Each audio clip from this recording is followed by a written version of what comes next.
Cá estamos então com o historiador Maduro Dias, que já estava à nossa espera. Isto é que é uma verdadeira cidade, um verdadeiro monumento. De facto, quando a cidade foi património mundial, a zona histórica, foi por ser ela um conjunto de monumento e não por ser um conjunto de edifícios interessantes por isto ou por aquilo. O que interessa relevar para quem visita a cidade é perceber que a Unesco incluiu um sítio que tem a ver com a história da humanidade durante os séculos XVI, XVII, XVIII e XIX. A navegação à vela passava por aqui e precisava de um apoio no meio.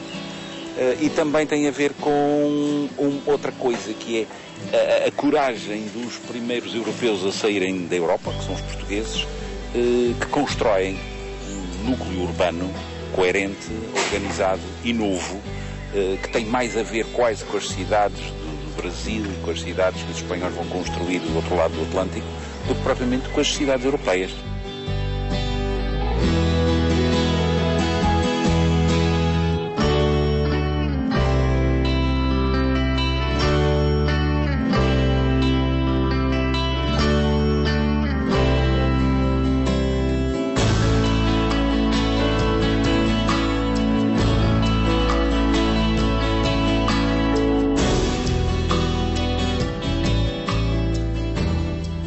E de receber o título de Património Mundial, a fazer parte da lista do Património Mundial. Sim, a lista do Património Mundial é uma coisa às vezes complicada porque nós temos que ultrapassar o valor nacional.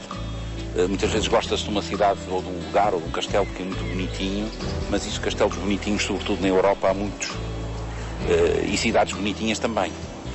A valia disto é que isto é o único lugar do mundo onde se tem testemunhos construídos pelos espanhóis, porque a lógica do Império Espanhol precisava disso, e testemunhos construídos pelos portugueses, porque a lógica do Império Português precisava. Ou seja, é o único lugar do mundo em que os dois impérios se cruzam e deixaram marcas construídas.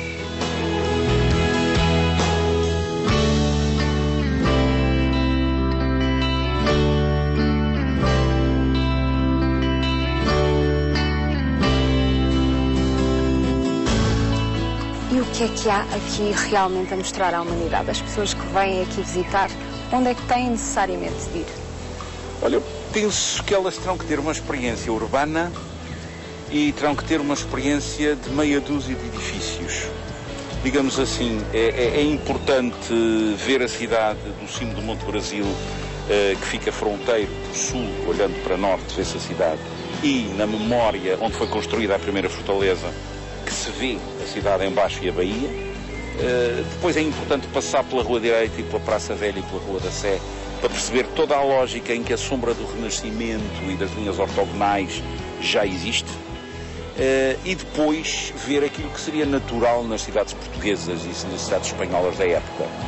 Conventos, mosteiros, casas solarengas, uma Câmara Municipal que merece ser visitada, das mais interessantes e bonitas do país.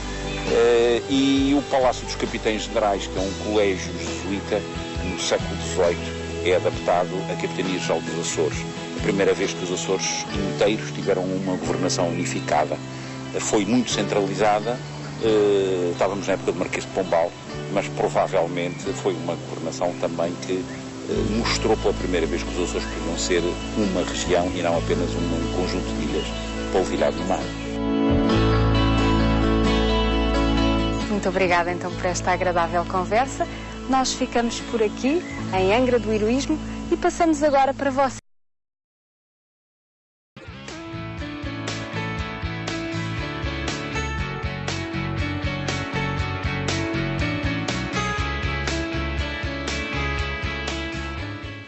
A caça à baleia foi durante muitos anos uma das principais atividades aqui da Ilha do Pico.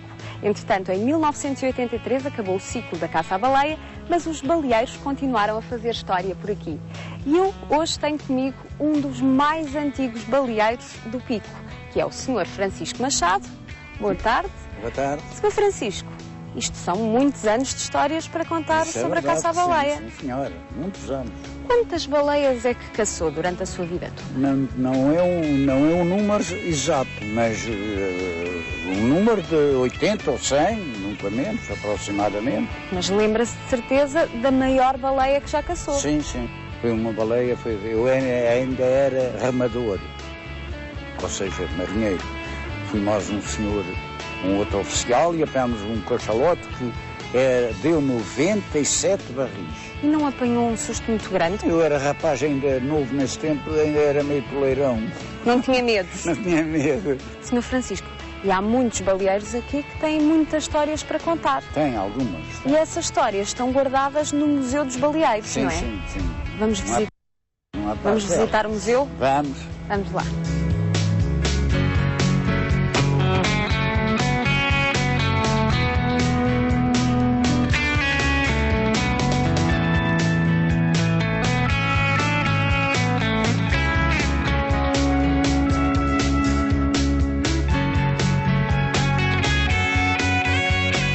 O Senhor Francisco é um lobo do mar? Fazia o possível para ser.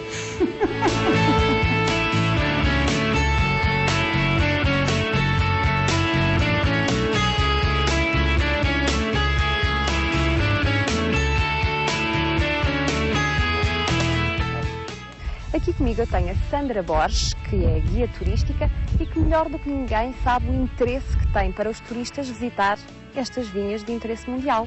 Exatamente. A vinha foi introduzida na Ilha do Pico pelos franciscanos. O seu período alto foi no século XIX e hoje em dia, portanto, só resta esta zona da Criação Velha, onde se ainda continua a cultivar o arinto, o verdelho tarantês.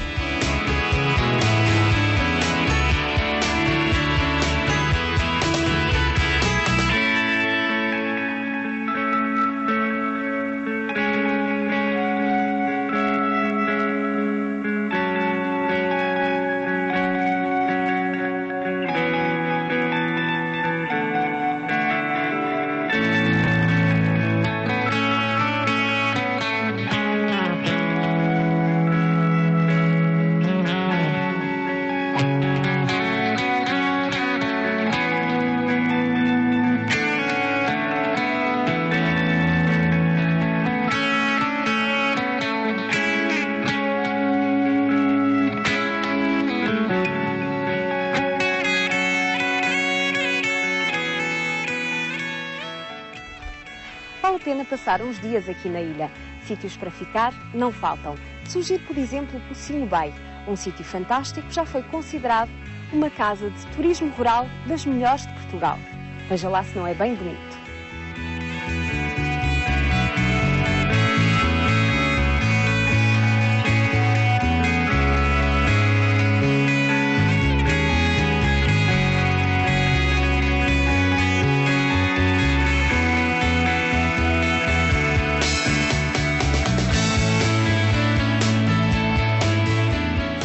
E agora, no fim do dia, não podíamos deixar de vir conhecer as festas de Santa Maria da Madalena, que se realizam todos os anos por altura do verão.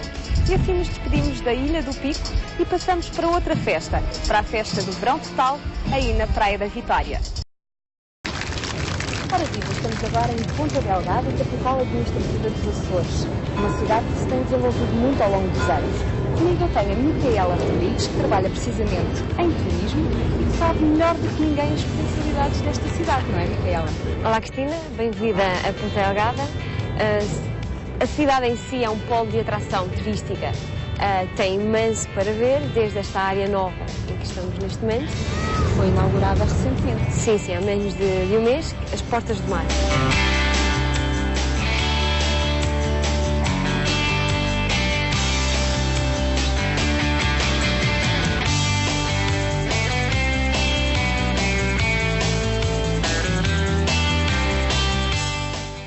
Mas Ponta Delgada tem também uma parte mais antiga que atrai também muitos turistas. Sim, o centro da cidade, a baixa da cidade, é uma zona onde temos de visitar as portas da cidade, o Exilibris. Tem uma história caricata, não é? Sim, dizem que quem passa por baixo destas portas que fica cá na cidade. A Cristina pode tentar e provar, ser o teste. Mas também podemos ver a Matriz, uma das igrejas principais da cidade, e também a Câmara Municipal. Portanto, é um largo que tem muito movimento. Sim, também em seu redor temos o comércio tradicional, nas zonas fechadas ao trânsito, todas em calçada, onde muitas pessoas vão fazer as suas compras diárias, mas também para o passeio. e há outro largo também de muita festa, muito festivo. Sim, a zona junto ao convento da Esperança, onde está a imagem de Assunção de Cristo, a principal festividade religiosa que se realiza cá na região. São imensos imigrantes que voltam à ilha para celebrar a Assunção de Cristo e o Campo de São Francisco, é uma zona mesmo em frente, é o núcleo principal das festas. Temos 4 estações num dia, mas acho que é isto que atrai as pessoas a cá virem. É o mistério dos Açores, não é? É o nevoeiro, é as Bruma, ilhas de Bruma. Portanto, com sol ou com chuva, eu aconselho vivamente a vir visitar aqui os Açores.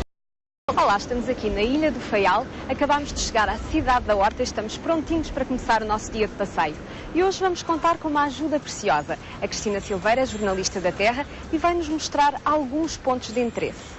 Ela já está à nossa espera para tomarmos um pequeno almoço num sítio com bastante história. Vamos ter com ela?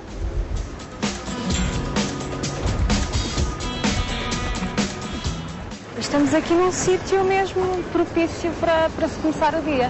Estamos aqui no Internacional, que é um café com muita história na Ilha do Faial. Passaram por aqui muitas figuras ilustres. Cristina, então agora depois do pequeno almoço, onde é que sugere de ir? Então vamos agora aqui à Marina. Vamos lá então.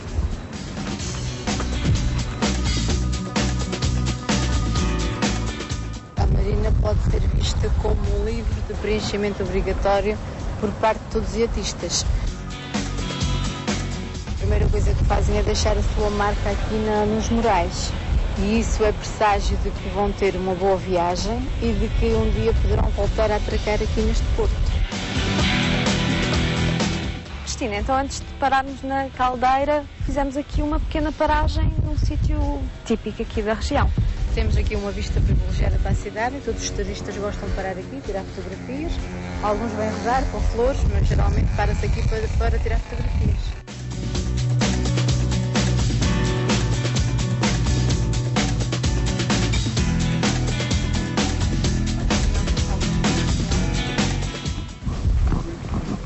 Cristina, qual é que é então a história desta caldeira?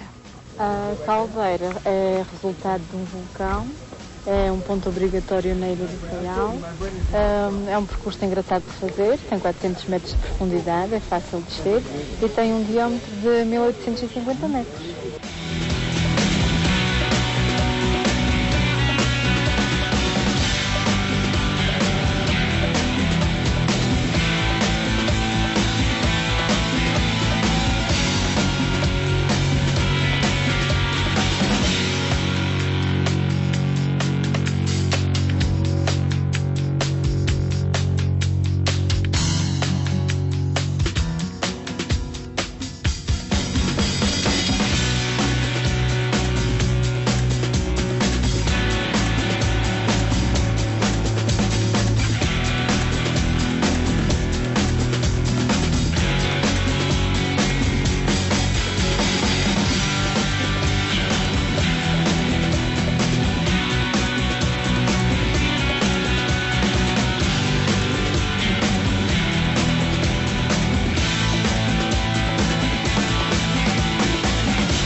E agora aqui as duas vão fazer uma atividade bem turística.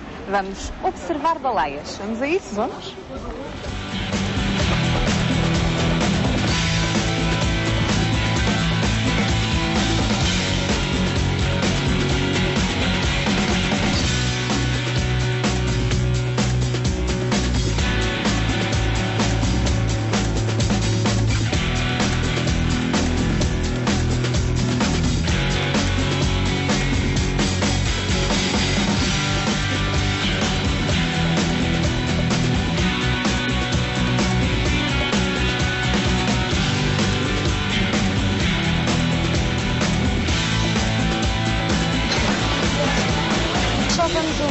Fazemos o brinde. Cristina, aqui o Peter é uma casa mítica do Faial. Sim, para mim o Peter é o ponto de encontro de todos que aportam à horta. E tem aqui uma história das correspondências. O Peter é uma casa de câmbios, de amizades, de encontros, de partidas, de convívio de toda a gente. Portanto, é o sítio ideal para terminarmos aqui o nosso passeio pelo Faial. Sim, vir ao Faial e não vir ao Peter não é vir ao Faial. Então aqui nos despedimos, espero que tenha ficado com vontade de visitar aqui o Faial e agora vamos brindar.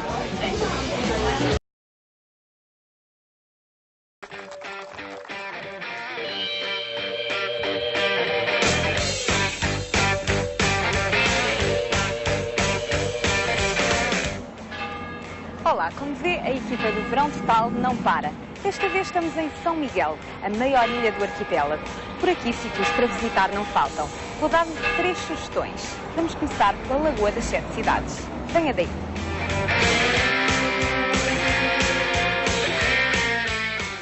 Esta lagoa é um dos cartões de visita dos Açores. Diz a lenda que estas 2 tonalidades, verde e azul, se ficaram a dever às lágrimas vertidas por uma princesa e um pastor que viram o seu amor contrariado e que, chorando, criaram esta bela lagoa. Aprecie.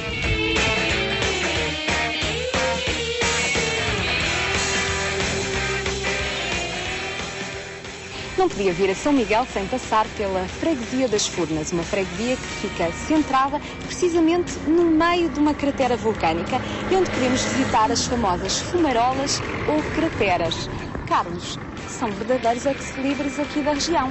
É verdade, Deus nos livre se não fossem estas fumarolas. As refeições são preparadas na véspera, à noite, depois são colocadas, numas panelas enormes, que são transportadas por volta das 4 da manhã, cada uma para a sua caldeira, é tapado para que de facto fique isolado da temperatura ambiente, enfim, para que a cozedura, que se faz muito lentamente, cerca de 6 a 7 horas por cada panela, vá acontecendo e que depois o resultado, por volta da hora do meio-dia, seja de facto algo extraordinário e que agrada a todas as pessoas que provam.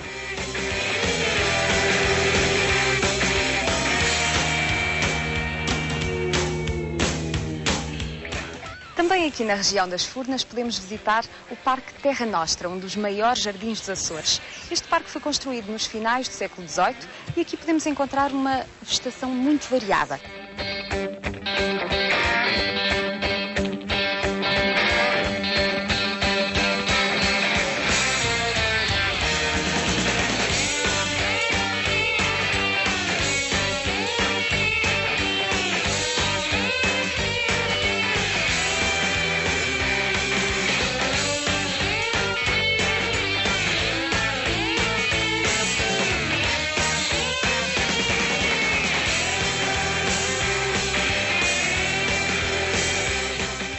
Neste belo jardim nos despedimos por agora.